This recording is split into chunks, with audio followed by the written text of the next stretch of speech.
এই দেখো আলুগুলো ভাজা ভাজা হয়ে গেছে, তোমরা বুঝতেই পারছো আলুর গাগুলো জড়া জড়া হয়ে গেছে। এরপরে আমি মশলা দিয়ে দিচ্ছি।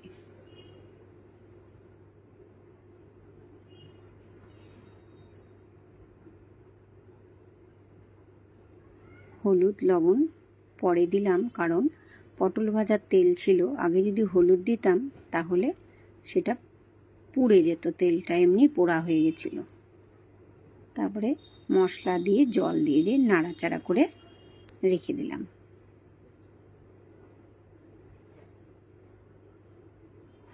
এরপরে পটল দিয়ে দিলাম, ফুটছে। আলু পটলের তরকারি তৈরি। তো দেখো 3 রকমের তরকারি, পটল ভাজা, মাছে হলুদ লবণ মাখিয়ে রেখেছি, মাছ ভাজা হয়ে গেল, সম্বারা দিয়ে দিলাম, আলু জিরা সম্বারা দিয়ে কাঁচা লঙ্কা দিয়ে মশলা দিয়ে পুরো কষাচ্ছি। আলুটা এমনভাবে ভাজি মশলা দিতে আলুটা সিদ্ধ হয়ে যায়। বাটনা দেওয়ার পরই হলুদ দিলাম, যেহেতু মাছের তেল ছিল। দেখো খুব সুন্দর একটা রং এসছে। এবার ঝোল ফুটে গেছে, মাছ দিয়ে দিয়েছি, এবার নামিয়ে দিব।